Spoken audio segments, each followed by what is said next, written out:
Ei, jovem, preparamos um convite muito especial para você. Em agosto, a Casa Nosso Lar completa 92 anos. E preparamos palestras incríveis para você. Interação, comunicação e muita diversão. Dias 7, 14, 21 e 28. Às 7h50, tema Jovem no Mundo. Você é nosso convidado. Vem! Everyone, it's my birthday.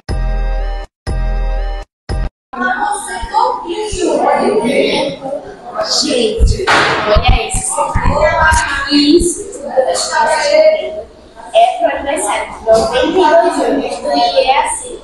Então, vem você também. Todas as quartas, às 8 horas. Vem!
Receber todos vocês, tá?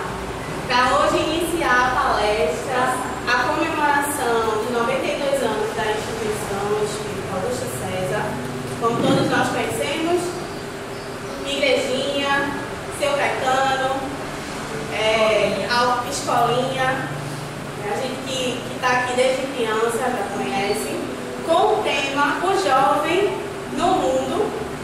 E aí a gente trouxe essa declaração toda e o pessoal perguntando por que a árvore, se é jovem no mundo, por que não jovem?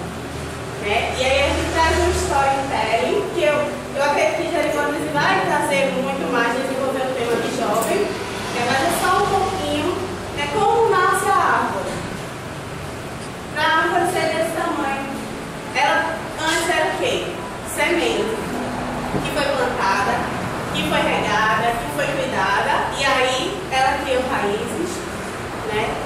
Germinou as raízes, fortaleceu as raízes, cresceu o caule, os galhos, as folhas e as flores. E uma árvore, para ela ser forte, para ela dar frutos, ela precisa de raízes de base forte. E a instituição hoje faz 92 anos e raízes sólidas, forte, né, e baseada no espiritismo, os espiritismos, os espíritos, não de Kardec, né, como as pessoas nos perguntam, e com base na lei do amor, da caridade. Então, se essa instituição não tivesse uma base tão forte, tão sólida, uma raiz tão forte, tão sólida, ela não faria hoje 92 anos. Né, de pessoas sérias, né, que seguiram, que foram orientadas pelos espíritos e que a gente está aqui para trazer que sejam mais de 92 anos. Né? A árvore, ela passa e se renova a cada estação. Jovem é se renovar, né? É ter essa mentalidade de, não só na idade, mas no pensamento, na intuição de estar se renovando a cada estação. Né? Que às vezes a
elevar o nosso pensamento a Deus e agradecer por mais uma oportunidade de estarmos aqui reunidos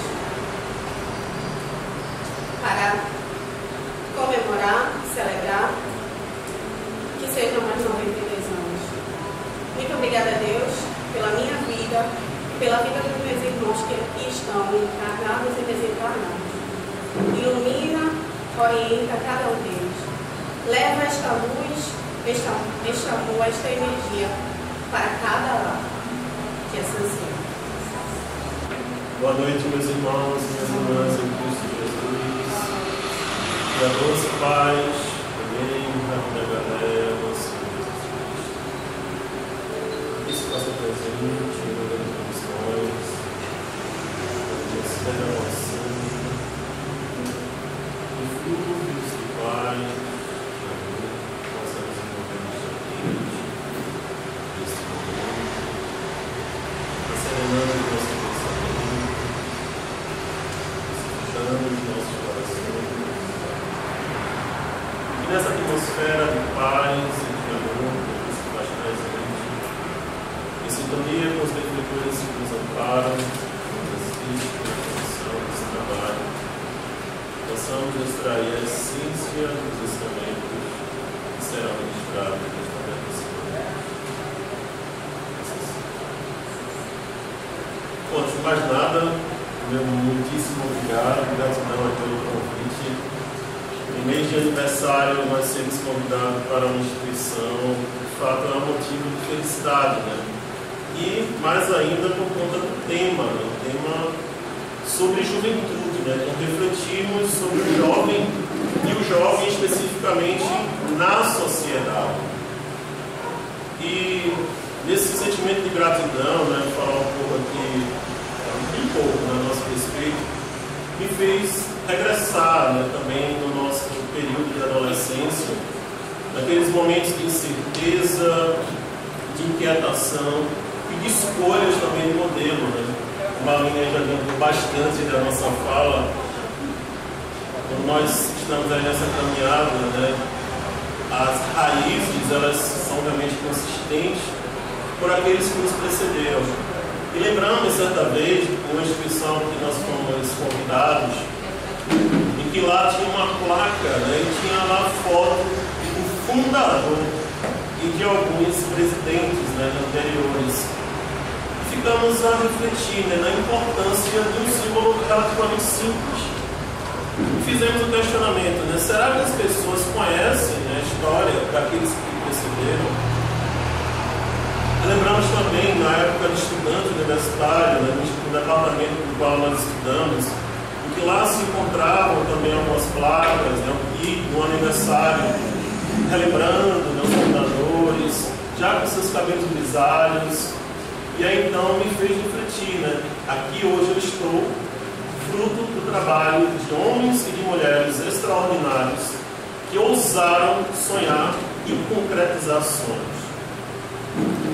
Então, parabéns, né, pela escolha do tema, porque realmente é um tema muito, né, muito pertinente e que nós precisamos ter esse momento de reflexão, momento de pensar naqueles que construíram a história do instituto do qual nós fazemos parte, instituto e departamento, instituição, centro espírita, enfim, aquela instituição que é uma célula da sociedade que traz uma contribuição significativa para a sociedade, que nos faz também refletir sobre a qualidade do nosso trabalho. Qual a importância da instituição da qual eu faço parte? Qual a importância dela para a sociedade? Qual o contributo da instituição para a sociedade? Que nos faz refletir da qualidade, né, do nosso trabalho.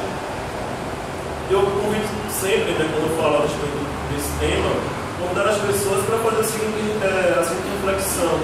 Para sabermos do teor, da qualidade do nosso trabalho, reflitamos pelo processo inverso. Se a instituição da qual eu faço parte deixasse de existir hoje, nesse exato momento, seria um inquietante esse exercício de reflexão. Mas para a gente entender a importância da instituição, ou até de uma pessoa também, né? Às vezes a gente não tem a dimensão da importância das pessoas na nossa vida. Aí, que a gente começa a aprender a importância dela. Está lá o nosso pai, a nossa mãe, ou o professor, ou uma pessoa aqui muito próxima, um amigo, que muitas vezes é um confidente nosso, e que nós não honramos muitas vezes a amizade, ou até mesmo o gesto de afeto, né, e até o desvelo daquela pessoa conosco. E aí, quando ela se parte, fica então aquele vazio, e é quando a gente toma consciência da importância dessa pessoa. E daí essa reflexão: se a instituição da qual eu faço parte deixasse de existir hoje, desaparecesse do mapa, faria falta? A preocupação é quando a resposta é negativa, quando a gente fica indiferente, né? Não, eu iria para outra. Aí fica aquela pergunta no ar. Bom, se ela então não faz diferença, qual a qualidade do trabalho que eu estou realizando? Porque se não faz falta, então o trabalho está muito pequeno. Todo trabalhador, e qualquer que seja a instituição, até mesmo profissional, todos nós, isso é um contínuo, isso é um exercício contínuo. Sempre fazer essa pergunta: faço falta onde me encontro? Quando a gente dá férias, por exemplo, do trabalho, aí retorna, qual é a impressão das pessoas? Bacana quando a gente escuta: você fez falta. Então, quando a gente escuta isso, é porque eu sou importante na empresa que eu trabalho. Eu sou importante na instituição espírita que eu faço falta, na instituição espírita que eu faço parte. O trabalho que nós fazemos, ele é significativo, ele tem um impacto direto na sociedade. Então, não é não tomei como puxão de orelha, mas é um momento de reflexão.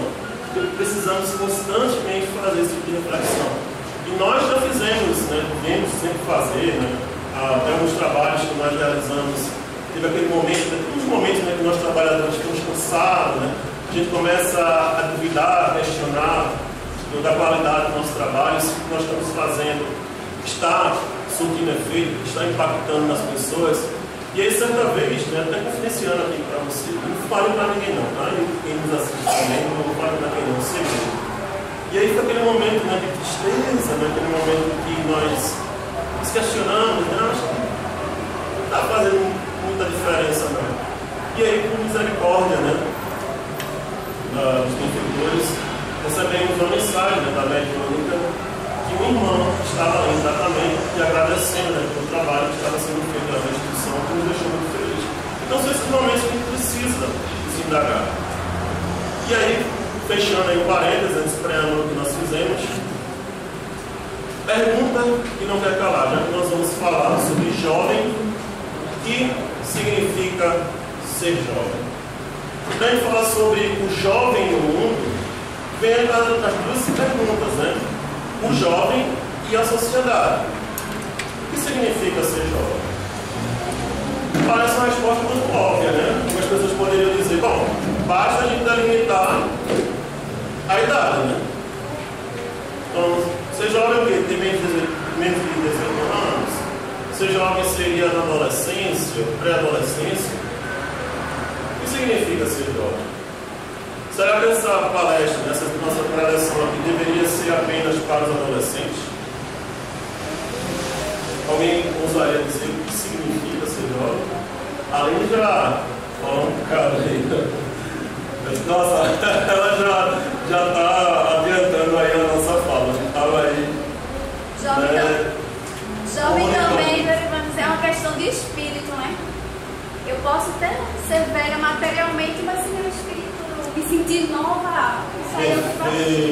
Perfeito. Então vocês já sabem, a pessoa que está muito adiantada, né?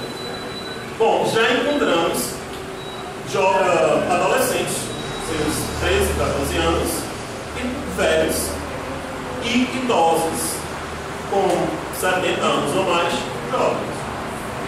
Ser jovem é uma questão de escolha.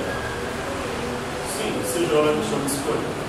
Costumo sempre dizer que, aí adiantando falando um pouco a nosso respeito, né? Sempre nós não devemos fazer isso, mas é algo que sempre dizemos para nós mesmos: jamais ser velho. Sou compromisso de me parar comigo, né? Estou compartilhando aqui com os filhos da senhora, vai ser uma coisa muito minha, né?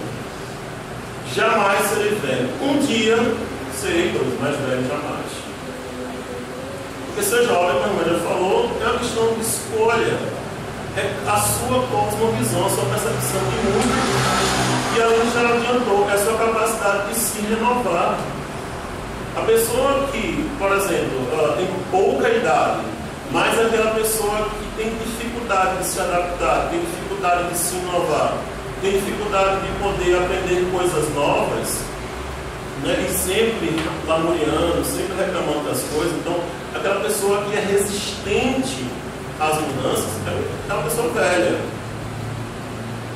E aí, então, você pode encontrar pessoas com idade avançada que, nossa, sempre jovial, aquela pessoa sempre de bem com a vida, aquela pessoa que está sempre procurando aprender coisas novas. É a pessoa que passa pelas adversidades com criatividade, com leveza. Então, isso é ser jovem. E nós já encontramos, né? Encontramos pessoas com bem mais idade do que nós, que nos deram para a adaptação, né? Então, certa vez eu encontrei, até por sinal, com um expositor espírita, e eu disse, meu Deus, esse senhor é mais jovem do que eu. E naquele momento, assim, né, a vida nos trouxe, né? Nos apresentou uma pessoa que foi, assim, foi aquele puxão de orelha carinhoso da espiritualidade, né? Olha, passávamos a época por alguns desafios, e aí a pessoa, ela, né, passando também por certas adversidades, mas de uma forma tão leve, que nos serviu de exemplo. Então, uma pessoa com mais de 20 anos do que nós, sendo, né, com uma atitude bastante jovial. Então, ser jovem é uma questão de escolha. Sejamos jovens continuamente. Então, além daqui, não sei como é que vai acontecer, mas se daqui a 10 anos você estiver, essas disposições vai ser sempre para você e para outras pessoas também continuarem com esse espírito jovial, esse espírito de renovação. E a vida sempre vai nos convidar a rever conceitos, desapegar de ideias que já não servem mais, né, aprender coisas novas, ser flexível, ter sempre aquele prazer, aquela busca por aprender mais e não temer as mudanças. O grande desafio nosso é desapego, né, a coisas que não nos servem mais. Porque na minha época, muita gente diz isso, né? Na minha época era assim, meu irmão, na sua época, mas as coisas mudaram. Precisamos nos readaptar. Eu sei, às vezes vem insegurança, falta chão, né? A gente se sente muitas vezes perdido, mas naquele momento precisamos ter humildade e recorrer a pessoas que às vezes sabem lá por nós. Então, ser jovem é uma questão de escolha. E como nós já tínhamos adiantado, né?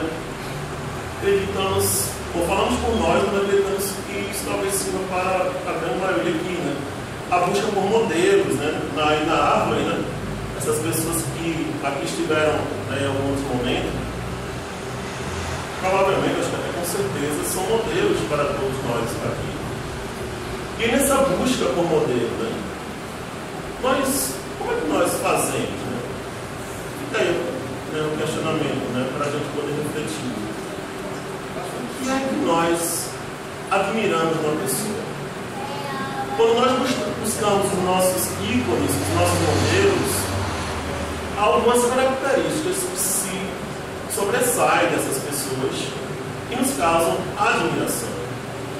E na nossa época, né, quando docência, como nós lecionávamos, observávamos os adolescentes, né? Geralmente eram jogadores de futebol, né? Não sei porquê, mas geralmente os ícones modelos eram jogadores de futebol. E ficávamos para observar aqueles adolescentes, o que eles comentavam. Por quê, né? Jogadores de futebol. E aí uma pergunta, né, que nós fazemos é que nessa escolha desses ícones, desses modelos, nós observamos de fato a pessoa ou nós observamos o prestígio social que essa pessoa detém na sociedade? Por que buscamos o que buscamos nas pessoas?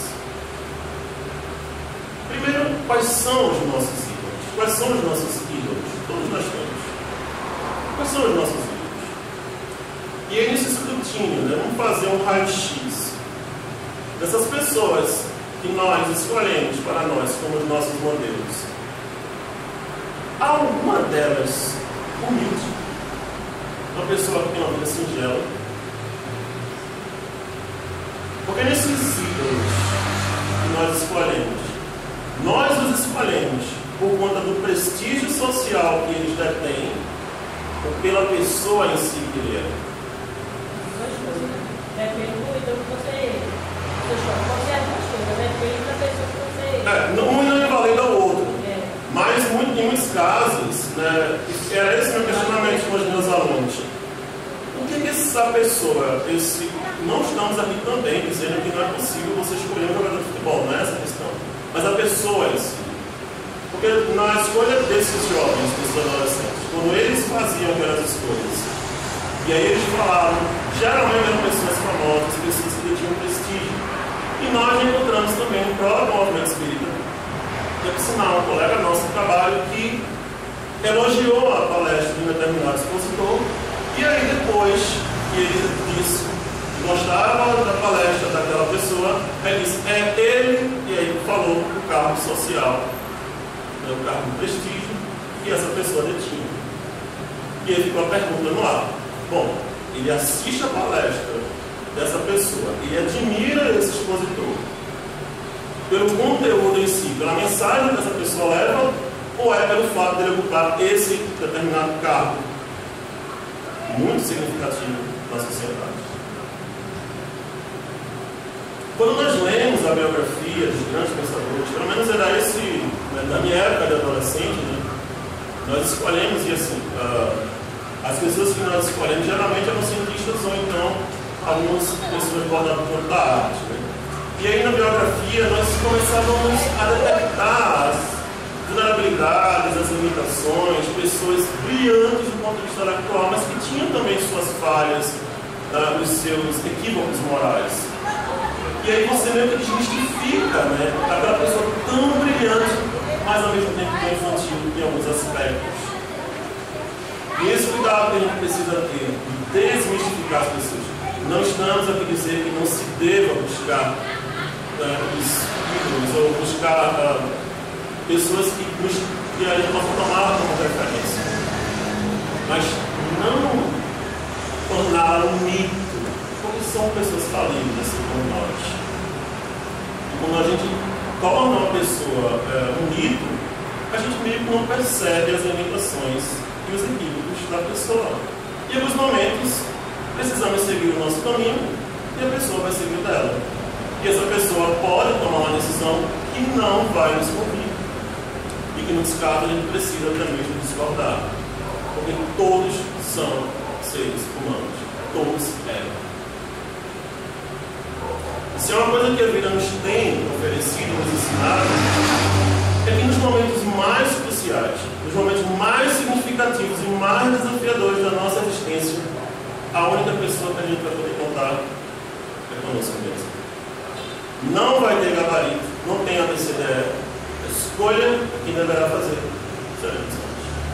Outras pessoas podem até nos ajudar, podem nos orientar. E até essas pessoas muitas vezes não vão ter como dar uma resposta, porque o desafio nosso que compete a nós e tão somente a nós fazer. E por mais que nós admiremos uma pessoa, não tem como a gente ir lá nesse momento. O que foi que ela fez? Não, porque a experiência é sua. Quem está caminhando é você. E aquele momento de nós para conosco mesmo. Esse foi o desafio.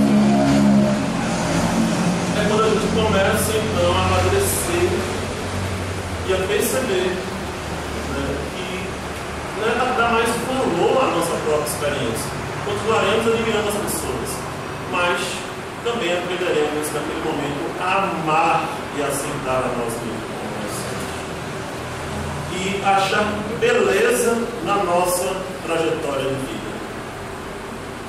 Ver a beleza, né, de escrever e de compor a nossa própria história. E fica então, né, a reflexão. O que admiramos na pessoa? Quando nós escolhemos, né, os nossos modelos, né, os nossos ícones, Quais são as características dessa pessoa que nós mais admiramos? Nessas escolhas, nós fazemos pela pessoa em si, pelo caráter dela. Às vezes é uma pessoa tão simples, mas que tem uma sabedoria única. Não é famosa. É uma pessoa muitas vezes singela, mas que tem muita sabedoria para passar e nós nem nos damos conta. E outra coisa, né? Aproveitando mais um momento para confidenciar algo, da beleza dos trabalhos sociais da casa espírita, como tem nos ensinado. E às vezes, né, uma praia silenciosa que nós emitimos para os benfeitores, gratidão por, em alguns momentos, aprender com os assistidos. Pessoas, muitas vezes, que são invisíveis da sociedade, mas que têm tanto a nos ensinar. E no momento de profunda dor que nós passávamos, dois deles, melhor dizendo, nos ensinou bastante. Duas pessoas assistidas da casa que estavam ali, sempre uma atividade errante, incerta. E estávamos ali a distribuir a sopa, né? Era uma manhã de sábado, do trabalho social da instituição que nós fizemos parte, que fazemos ainda parte. Sobre Deus de Nazaré, mas a gente fica transitando entre as casas também. E aí então, ele questionou se poderia, né? Se tinha sobrado alguma sopa, né? Da distribuição. Então, ele estava lá com a sua companheira. Então ele agradeceu e disse, bom, aí confidenciou, né, estavam sem emprego, né, estavam fazendo alguns biscates, né, algumas atividades ocasionais, e ele então disse, né, o pouco com Deus é muito e o muito sem Deus é nada. Agradeceu pela ajuda recebida, né, e aí contou que no dia seguinte a companheira dele já tinha, né, uma atividade para realizar numa casa de família e já iria contribuir então com o alimento, né, da semana. Né? E na semana seguinte nós prestaríamos mais assistência, né, a casa prestaria mais assistência a eles. Né? Então, né, aquela resignação, né, aquele otimismo que é até contagiante. Foi aquele momento, né, que nós enxugamos as nossas lágrimas e vimos que, não desmerecendo o desafio que passávamos, mas a resignação daquelas famílias assistidas, né, era algo contagiante. A fé, a humildade, a resignação diante do infortúnio, diante do desafio que estava passando. E aí, bom, né? Essas pessoas, muitas vezes, a gente passa despercebido. Todos têm sabedoria para passar. Muitas pessoas que nós não damos a devida atenção podem contribuir muito a nos ensinar. Bom, a outra pergunta, né, nesse momento da nossa fala, né, uma pergunta que fica no ar, né, quando a gente fala sobre espírito, a sociedade, é sobre o comportamento, né? E outra pergunta: há algum comportamento que se espera do espírito? Será que tem uma norma padrão, né, de vivência do espírito? Lembramos, né, da nossa época também da evangelização, fazer algumas perguntas, né? Espírita pode isso? Espírita pode fazer aquilo? Espírita vai para tal festividade? E talvez até hoje ainda façam essas perguntas. Eu não sei se saiu de moda, né? Mas era muito comum, né? E algumas pessoas também, né, quando nos abordam, né, quando a gente está fazendo a campanha do quilo, às vezes ficam caridosos. Então fica, né, meio que no ar a imagem do espírita, né?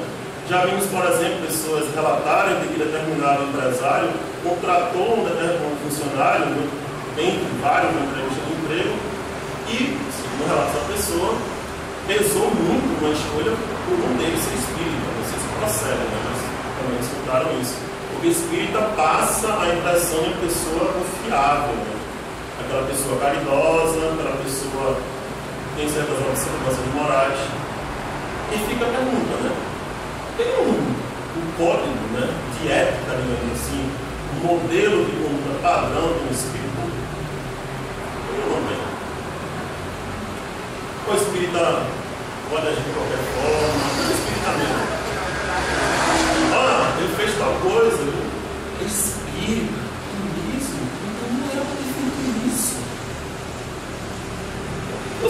nunca aconteceu com você, acho que isso aconteceu comigo mesmo, né? A pessoa vinha contar, né? Olha, tá sabendo que fulano fez isso.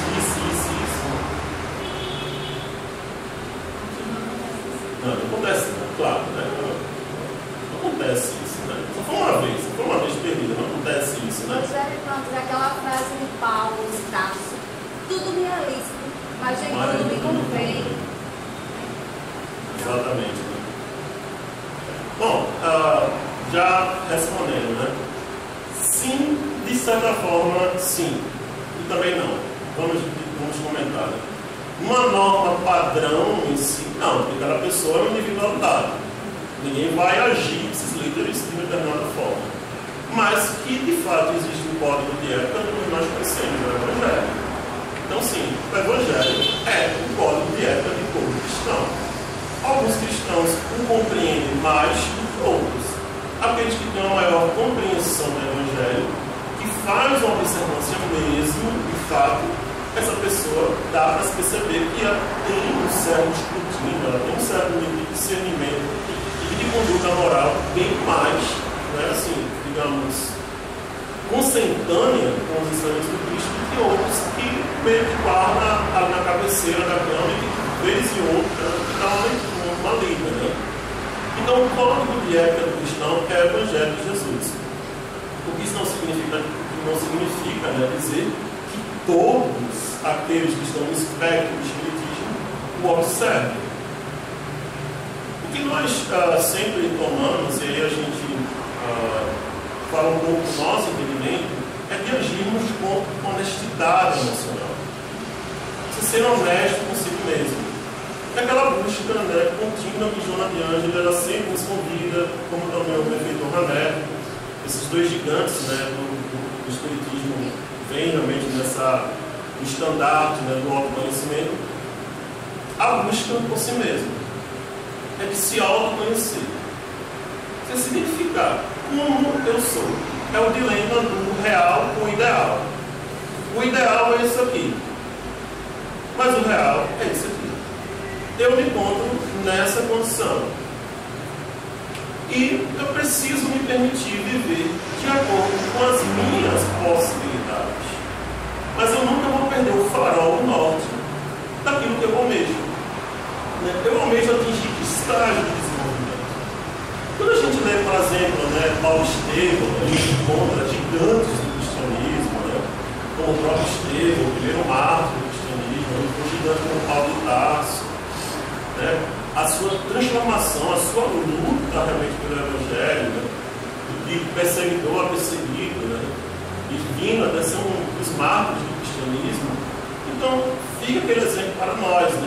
É possível mudar, mas como mudar?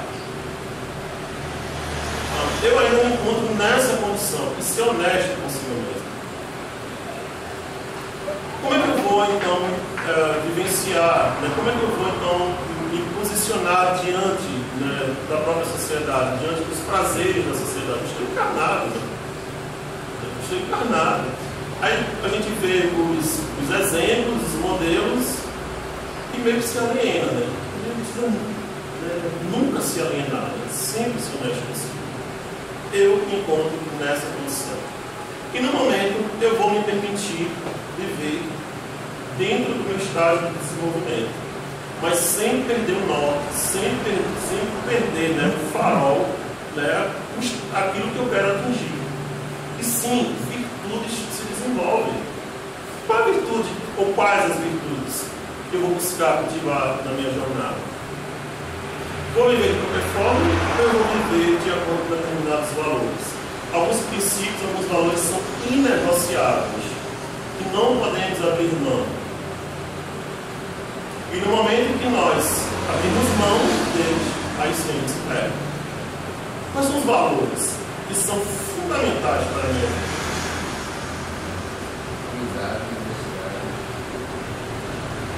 Não tem preço, Esses valores não têm preço.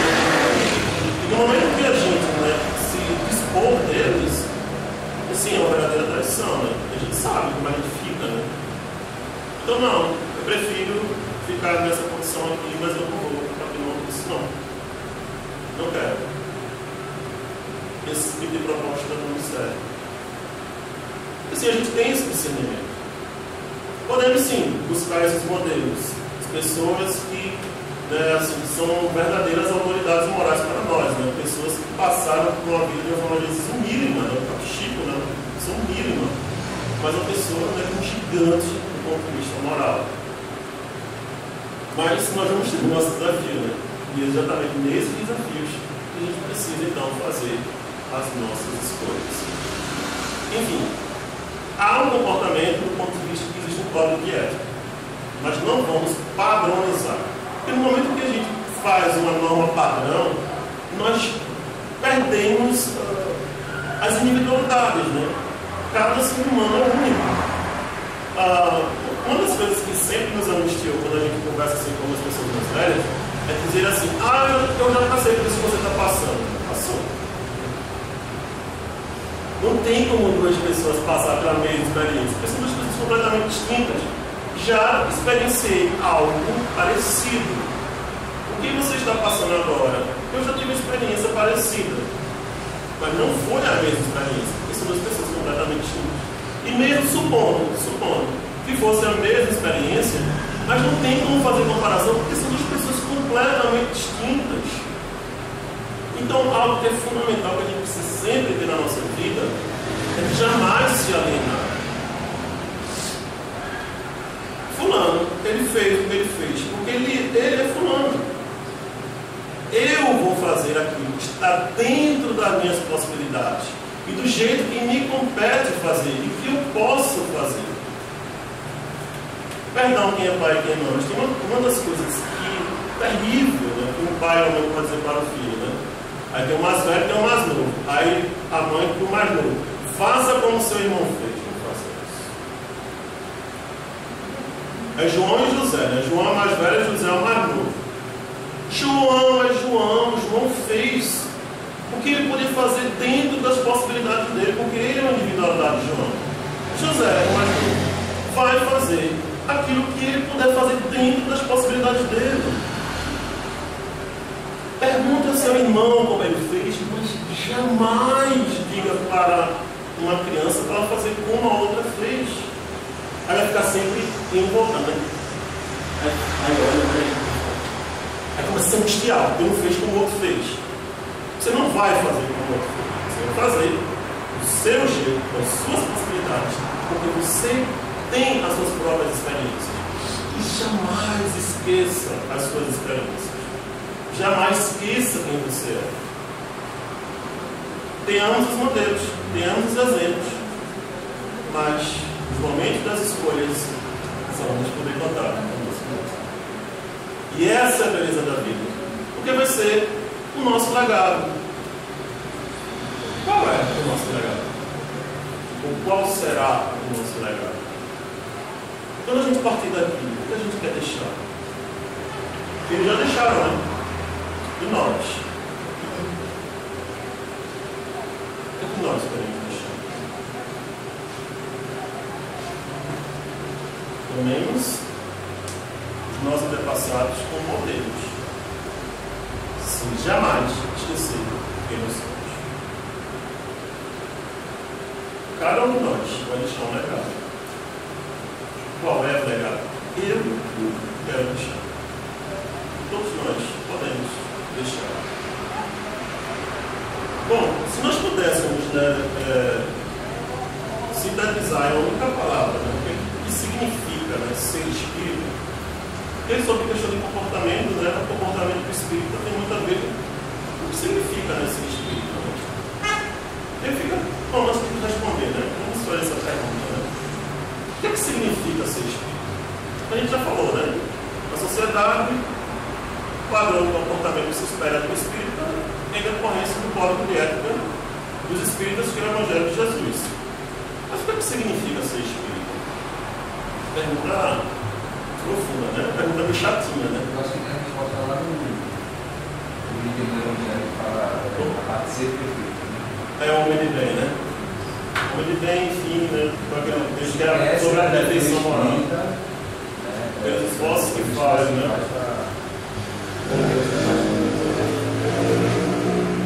Bom, se nós pudéssemos sintetizar, né, em uma única palavra, que significa ser espírita, é amar. Cada pessoa pode ter sua forma de definir, né? Mas nas nossas reflexões, que a gente estava organizando aqui, né, na nossa preleção, o que significa espírita, né? Então, se a gente sintetizasse todos os ensinamentos do Cristo em uma única palavra, qual seria a palavra? Amor. Então, o que nós, espíritas, o que nós estamos aqui buscando, de fato, se a gente pudesse espremer, sintetizar tudo numa única palavra, amar. A nossa busca é amar. Ser espírita é amar. Aprender a amar uns aos outros. Aprender a ser tolerante com aquela pessoa tão difícil de relacionamento. Aprender, né, muitas vezes silenciar diante disso. Ser mais generoso. Ser mais benevolente. Ser mais indulgente. Usar mais de compaixão. Tudo isso que Jesus nos ensinou. Então, ser espírita é amar. Segundo Joana de Ângeles, né, é o altruísmo. Né? O altruísmo é a lei de amor ensinada pelo Cristo. E o nosso convite, né, já diz lá o próprio Evangelho, né, que o trabalho que nós fazemos, nosso grande, imenso desafio é combater o egoísmo, que é a chaga da sociedade. É o item 11º da lição, né, do capítulo 11, né, é o item 11 do capítulo 11, lá, né, do Evangelho, que fala, é a mensagem de Emmanuel, que ele fala exatamente sobre o egoísmo. Se nós pudéssemos, né, identificar qual o flagelo, né, o que é aquilo que mais assombra a sociedade, qual a causa de todas as contendas, qual a causa de todo o infortúnio, por que nós sofremos? Se a gente for para escutar toda a causa de infelicidade, a gente vai identificar o que é o egoísmo. Então, fulano brigou com ciclano. Aí você identifica logo, bom, tem aí alguma queixa, né, algum desentendimento por algum interesse divergente. João quer uma coisa e José quer outra. E aí vem esse desentendimento. Tudo bem, são individualidades, duas pessoas distintas. É natural que se tenha divergência. Tudo bem. Mas vamos usar mais de empatia, tentar compreender a outra pessoa, mesmo quando a outra pessoa está completamente equivocada, mas dá para a gente poder observar, né, a forma dela pensar e por que ela está tão reincidente ali, naquele ponto. E a gente pode observar. É isso. Essas guerras atualmente, né, todos esses conflitos que nós, geopolítica, né, está acontecendo no mundo, egoísmo. Busca por interesses, que são às vezes interesses mais sórdidos que a gente pode identificar. O nosso grande desafio é exatamente o oposto, né? Qual é a antítese do egoísmo? O extremo oposto. O amor. Por isso que nós, por isso que é assim, né? O que significa ser espírita? Espírita significa amar. A antítese do egoísmo é o amor. A antítese do amor é o egoísmo. Algumas pessoas às vezes confundem, né? Diz que a antítese, né? Ou seja, o oposto do amor é o ódio. Não. O oposto do amor é o ódio. O oposto do amor é o desamor. E o que é o desamor? Bom, quem ama, cuida. Quem ama, vela. Quem ama, se dedica. Qual é o oposto disso? Aquele que não cuida do outro é aquele que centraliza nele mesmo. É o egoísta. Então, a antítese do amor é indiferença. A indiferença provém do egoísmo. E está lá na questão 895, né, do Livro dos Espíritos. É uma questão que a gente precisa sempre estar recorrente. Né? Além dos defeitos e dos vícios sobre os quais ninguém se engana, ou ninguém se enganaria, qual é o sinal mais característico da imperfeição? Qual é o sinal, a marca indelével da imperfeição moral? O que caracteriza um ser imperfeito? Quando a gente fala, né, todas as lições que a gente traz aqui, né, os exemplos, os modelos, são de pessoas virtuosas. Né? Então, quando a gente fala da imperfeição, é do oposto. O que é que nos distancia das pessoas mais virtuosas? O que é que nos distancia dos espíritos mais benévolos? Aqueles espíritos já bem-aventurados? O interesse pessoal. O sinal mais característico da imperfeição do ser é o interesse pessoal. Ou seja, o egoísmo. E na questão 913, volta novamente a esse mesmo ponto. Na 913, questiona, dentre os vícios, qual que se pode considerar como radical? Ou seja, qual está na raiz? Qual é a imperfeição que está na raiz de todas as imperfeições morais? Se nós fizéssemos um escrutínio de todas as imperfeições, qual é aquela que está na raiz de todas elas? O egoísmo. E é o interesse pessoal. E então, nós, jovens, espíritas, precisamos trabalhar exatamente para combater esse mal. Precisamos ir em busca de ter a ousadia e a coragem de amar. A coragem de fazer o bem. A ousadia de muitas vezes dizer não a certos convites que nos são feitos na sociedade e até mesmo de divergir em alguns pontos do que se está pregando na sociedade. Porque, se nós observarmos, não se falam de instituições cristãs. Eu digo ao cristão, são diversas, mas eu falo cristãs especificamente porque nós somos cristãos.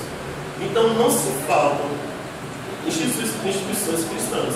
Muito pelo contrário, só para você ter uma ideia, uma das pesquisas bem recentes, acho que foi no período de pandemia, eu acredito que é um dado de 2022. Em média, abre-se uma instituição evangélica a cada 6 dias na cidade de São Paulo, na capital. Ou seja, milhares de instituições cristãs são abertas por ano no Brasil. Muito mais do que escola. Ora, se tem tantas instituições cristãs que estão sendo abertas, a gente não está vendo se reverter na sociedade. Nós continuamos vendo as desigualdades, continuamos vendo violências, continuamos vendo tantas coisas ainda, porque Jesus, em verdade, é por desconhecido. Quando nós falamos e questionamos sobre Cristo, muitas vezes não é o Cristo do Evangelho que se prega. Então, para nós espíritos, a síntese do ensinamento de Cristo é a lei. Nós precisamos constantemente observar em nós é se estamos vivenciando a caridade sincera, a caridade desinteressada. Porque a marca que leva na imperfeição moral é o interesse pessoal. Então, o que nós precisamos trabalhar? O desinteresse pessoal. É a 893 do Livro dos Espíritos. Como se identifica um espírito bem-aventurado? Pela forma como ele exercita a caridade, né? Ou seja, o seu nível de desinteresse pessoal. Ou seja, a caridade sincera. O bem feito pelo bem. E aí a pergunta que não quer calar nesse momento é: o que é que nos impulsiona para fazer o que nós fazemos? Nós espíritos. Por que nós fazemos o que fazemos? Por que nós estamos aqui nesse momento agora? Qual o modo das nossas ações? Nós identificamos algum nível de interesse nas nossas ações, nas nossas atividades. As atividades beneméritas que nós realizamos, o que é que nos impulsiona a realizá-las? Aprendizado. Aprender. Isso é uma pergunta muito pessoal, né? A gente sempre questiona, porque isso é um exercício que a gente sempre precisa fazer. Porque se nós não tivermos clareza, discernimento do modo das nossas ações, assim, que nos impulsiona, que nos motiva a fazer o que nós fazemos nas primeiras tribulações, nos primeiros percalços, nós deixaremos de fazer. Precisamos tomá-los como exemplos, como modelo. Mas isso não é suficiente. Porque eles deram a contribuição deles.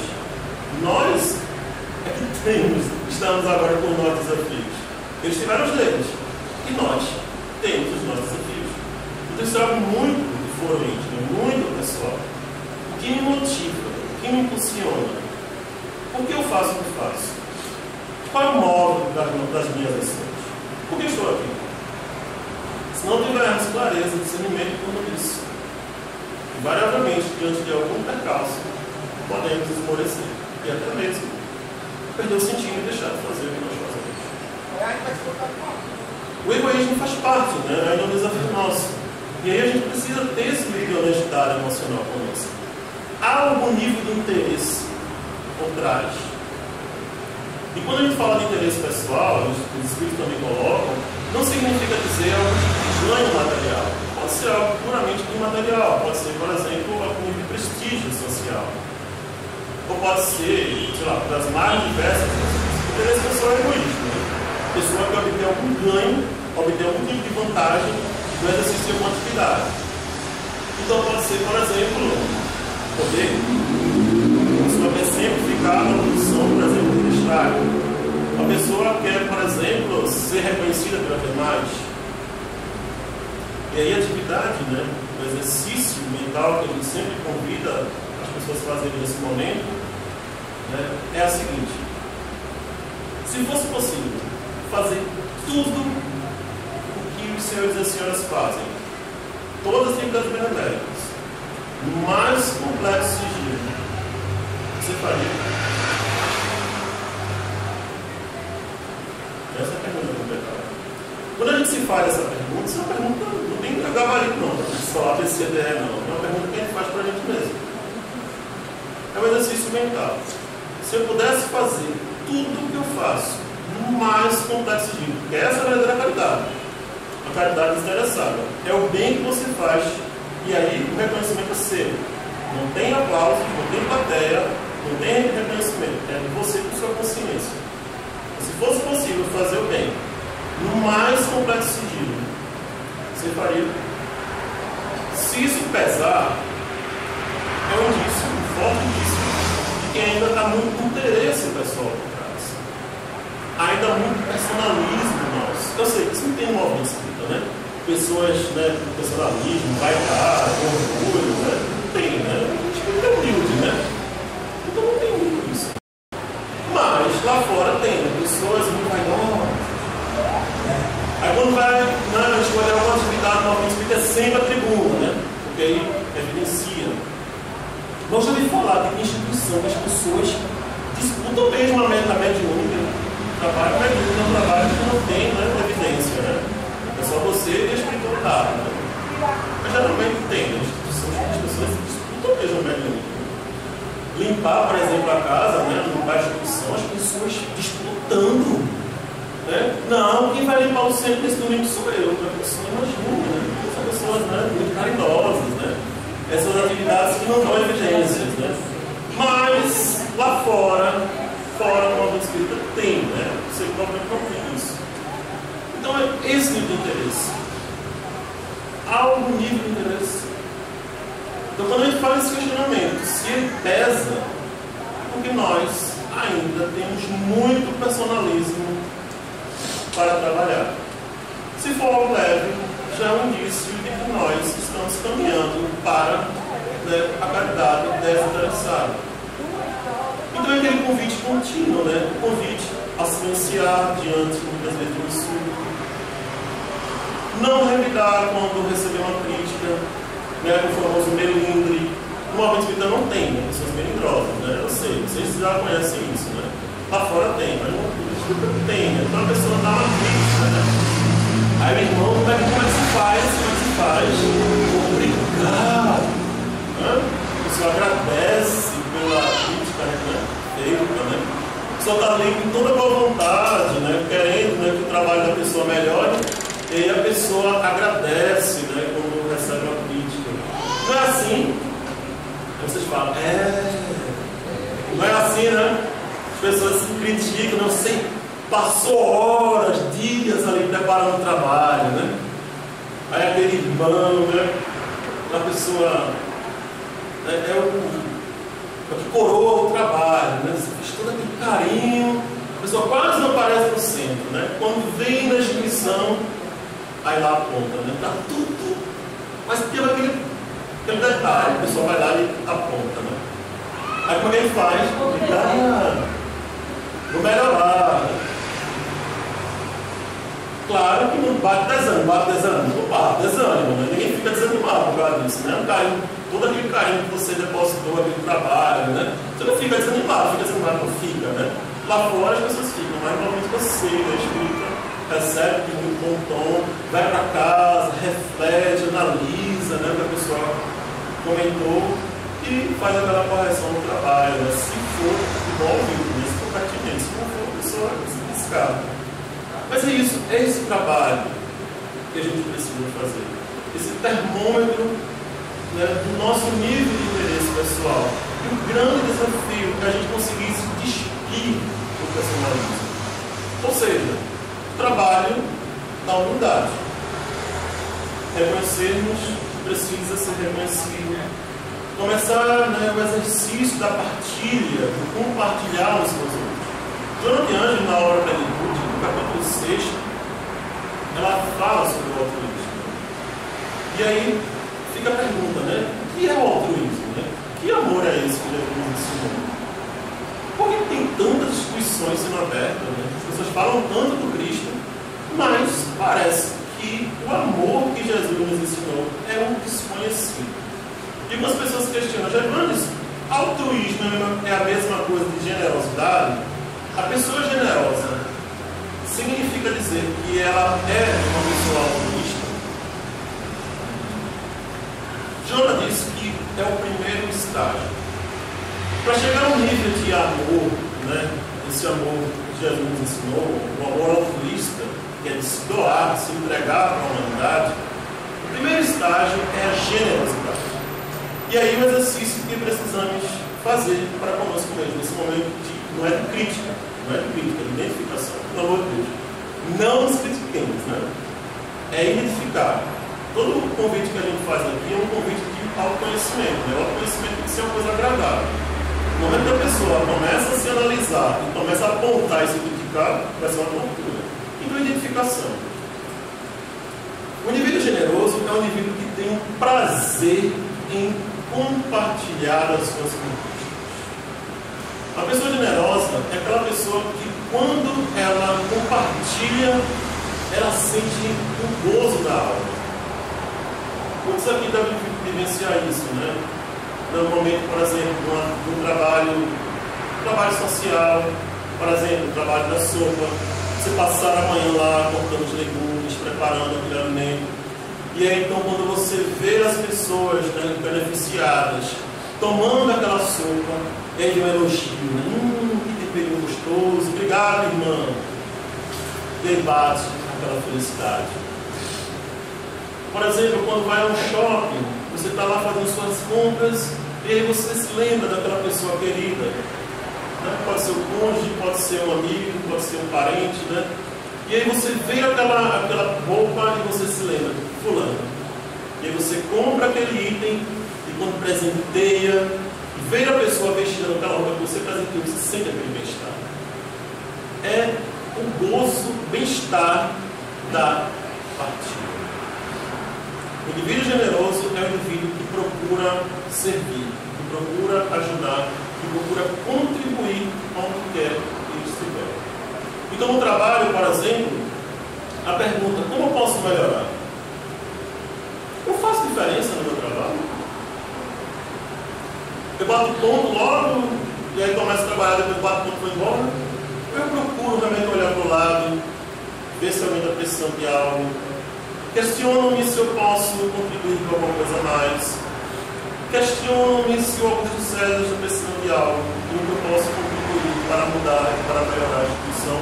Ou eu apenas vou à instituição para receber. Ou no meu trabalho eu faço o mínimo possível e só lembro da minha conta no final do mês para receber meu salário. Como é que é o termômetro da nossa generosidade? O indivíduo generoso é um indivíduo que procura contribuir onde quer que ele estiver. É na família procurando prestar uma assistência. Se preocupa, por exemplo, com o irmão, com a irmã, com o parente, com o cônjuge, a pessoa que está ao lado. Será que fulano está precisando de algo. Quando é convidado, por exemplo, para a casa de uma pessoa, como é que já está as condições daquela pessoa? Será que eu preciso levar alguma coisa para o almoço? Esse espírito de servir, esse espírito de doar, esse nível de desprendimento, generosidade, é o primeiro estágio do altruísmo, do amor altruísta. O segundo estágio é quando o generoso ele se depara com a situação de ter que renunciar o usufruto do bem para benefício das pessoas. É o pai ou a mãe que chega no final do ano, está lá apertado, as festividades natalinas, compra roupa para os filhos e fica com a roupa velha. Desde que os filhos fiquem tudo de roupa nova. É a abnegação. Quando o indivíduo, então agora abnegado, tanto ele se abster, tanto ele se abnegar, ele fazer essa prática contínua, a sua forma de viver, eis aí então a pessoa altruísta. Ele não mais compartilha coisas, ele se doa para a humanidade. É o que explica, por exemplo, uma Dulce, uma senhora, né, já idosa, enferma, dormindo na cadeira de balanço. Aí vinha uma pessoa, se apiedava de uma Dulce, aí trazia então uma cama para que ela fosse dormir. Quando chegava uma pessoa enferma no hospital, ela doava a cama para o enfermo e voltava para a cadeira de balanço. De tanto ela se abster, de tanto ela se abnegar em prol dos necessitados, ela atingiu esse estágio crístico, que é o estágio do amor, como Jesus nos ensinou. Doar-se para a humanidade. Talvez muitos de nós não tenham atingido esse estágio. Nós tomamos isso, né, como ideal para seguir. Porque esse foi o amor que Jesus nos ensinou. E esse é o momento de reflexão para nós, né? E a gente volta para aquela pergunta inicial que nós fazemos. O que significa ser espírita? Ser espírita significa amar. Esse é o nosso desafio, jovens.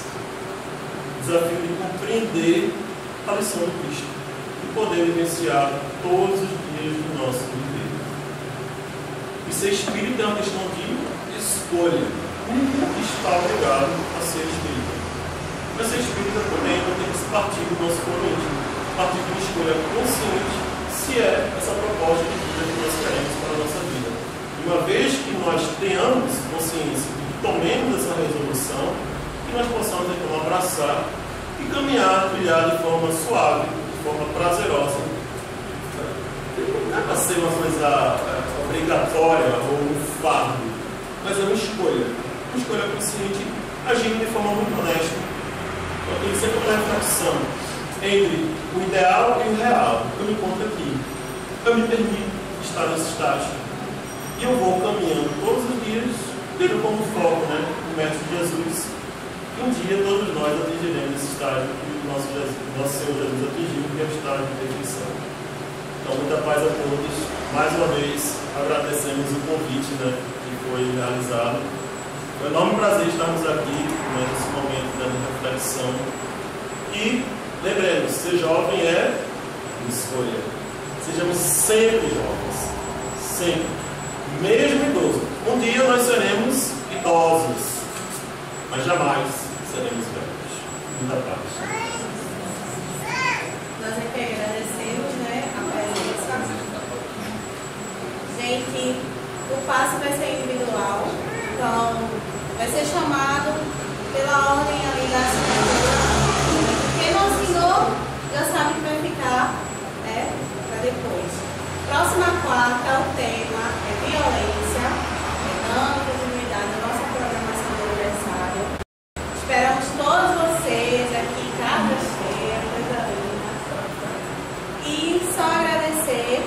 Quem aqui já viu a entrevista lá, a participação no programa de Djalma? Quem não viu, vai lá no Instagram. A gente fala, as meninas representam muito bem a instituição, falando um pouco de formar o homem de bem, né? Não é espírita, é o homem de bem. Então, agradecemos a presença de vocês, quarto esperando vocês aqui. E silêncio, né? Depois da peça de Deus. A gente vai chamar para o passe. Depois que é o lanche, fiquem para a foto. Então, o sentimento que ecoa no nosso coração nesse momento, o sentimento de gratidão, vamos agradecer. Gratidão ao Pai, Senhor da vida. Te agradecemos imensamente por este momento. Olha que a pensar na nossa fortaleza do Senhor nessa nossa caminhada. Temos humildade de reconhecer ainda as nossas limitações, o que nos distancia da perfeição, de forma muito amorosa, humilde, podemos trabalhar continuamente a nossa forma íntima, a nossa transformação, conhecendo-nos gradativamente, utilizando compaixão para conosco, para que então nós possamos utilizar a compaixão para as nossas vidas.